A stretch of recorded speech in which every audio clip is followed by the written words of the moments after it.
Hello friends, आज मी तुम्हाला सुंदर अशी ब्लाऊज स्लीव डिझाईन दाखवणार आहे। तर बघा, मी अस्तर आणि ब्लाऊजचा कापड जॉईन करून घेतलेला आहे आणि त्यानंतर बघा हा एक असा थोडासा कडक पुठ्ठा घेऊन घेतलेला आहे आणि त्याच्यावर बघा असं त्याला फोल्ड करून घेतलेला आहे आणि त्याच्यावर 2 इंच मार्क करते आहे मी, 2 इंचाचं, आणि मध्ये 1 इंचावर सेंटर मार्क करते आहे आणि या साइडने अर्धा इंच असं मार्क करते आणि याला असा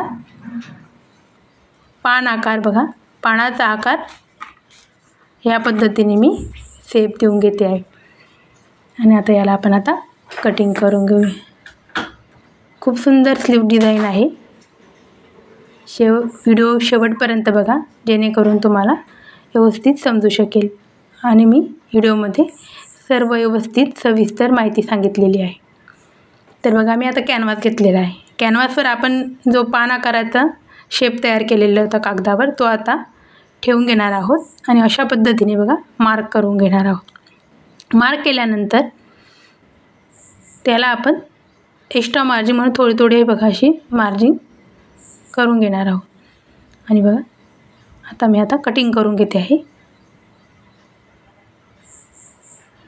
आणि त्यानंतर दुसऱ्या साइडने पण मी त्याला व्यवस्थित या पद्धतीने मार्क करून घेते आहे। तर बघा अशा पद्धतीने आपल्याला एका बाहीला 4 पानाचे असे शेप लागणार आहे आपल्याला। तर दोघं स्लीवचे मी आता 8 शेप तयार करून घेतलेले आहे। तर याला मी आता अस्तरवर प्रेसच्या सहाय्याने चिकटवून घेते आहे। तर बघा चिटकवून घेतलेले आहे मी आणि कटिंग करून अशा पद्धतीने शिलाई पण टाकून घेतलेली आहे। आता मी जी बाही कटिंग केलेली होती ती मी आता घेतलेली आहे। त्याला मध्ये मी सेंटर पॉईंट मारून घेतलेला आहे आणि मध्ये मी बघा सेंटरचा मार्क करून घेते आहे आणि पट्टीच्या सहाय्याने त्याच्यावर मी अशा पद्धतीने मार्क करून घेतलेला आहे। आता मी पाऊण इंच अंतर घेते आहे। बघा अशा पद्धतीने पाऊण इंचावर मार्क करून घ्यायचं आहे आपल्याला ह्या साइडने पण आणि पट्टीच्या सहाय्याने असं सरळ लाईन ओढून घ्यायची आहे।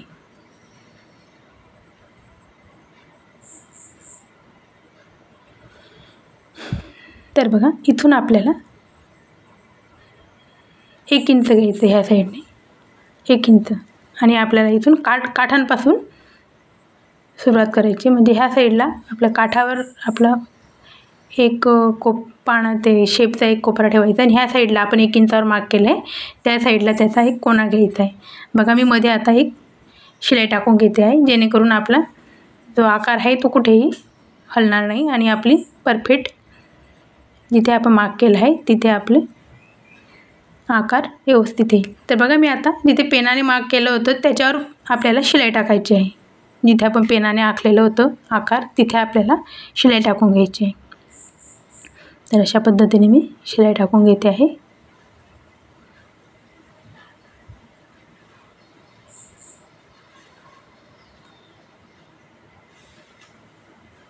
बघा टाकून घेतलेली आहे। आता मी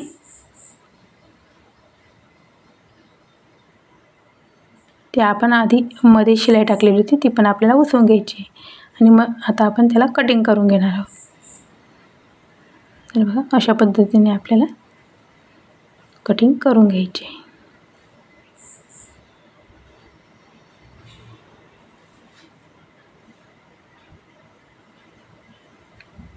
आणि आता इथे आपण छोटे छोटे कट मारून घेणार आहोत।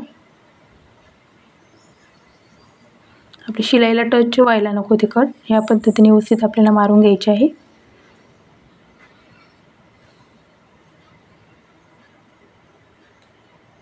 आणि नंतर त्याला आता मागच्या साइडने आपण या पद्धतीने बघा उलटवून घेतलेलं आहे मी। आता इथे मी शिलाई टाकून घेणार आहे।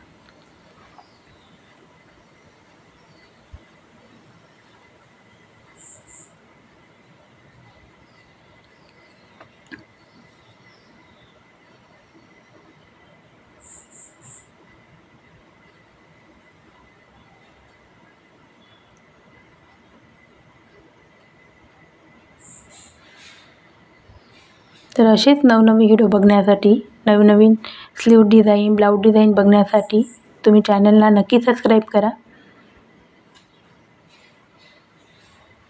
तर बघा, अशा पद्धतीने आपण आता एक आकार तयार करून घेतलेला आहे. आता आपण इथून आपल्याला अर्धा इंच मार्क करायचं आहे आणि ह्या साईडने आपल्याला 2.5 इंचावर मार्क करायचं आहे. बघा, अशा पद्धतीने आता दुसरा आपण जो आकार कट केलेला होता तो आपल्याला बघा ह्याच पद्धतीने जिथे आपण मार्क केलेला आहे तिथे आपला आकार परफेक्ट यायला हवा. ह्या पद्धतीने आपण सेम पद्धतीने शिलाई टाकून घेणार आहोत आणि आपला आकार तयार करून घेणार. तर बघा, आपला दुसरा आकारही तयार झाला आहे. आता आपण ह्या साईडने घेणार आहोत अर्धा इंच आणि इथून आपल्याला सेम 2.5 इंचावर मार्क करायचं आहे.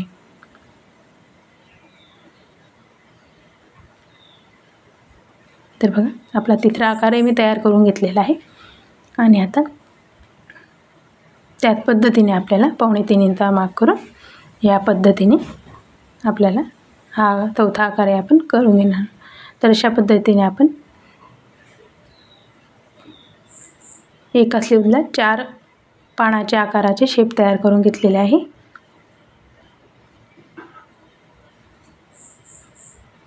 तर बघा, तयार झालेली आहे आपली स्लीव.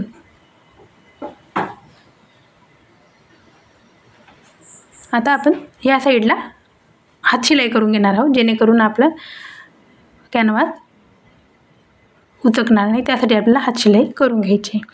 तर बघा, मी दोघं स्लीव्हचा रेडी करून घेतलेले आहे आणि बघा, मी बटन तयार करून घेतले. हे आपले जे ब्लाऊज पीसचे काठ होते त्यापासून मी बटन तयार करून घेतलेले आहे आणि त्यांना अशा पद्धतीने आपल्याला बटन लावून घ्यायचे आहे. तर बघा, किती सुंदर आपली स्लीव डिझाईन तयार झालेली आहे. तर तुम्हाला व्हिडिओ कसा वाटला मला कमेंटमध्ये नक्की कळवा. धन्यवाद.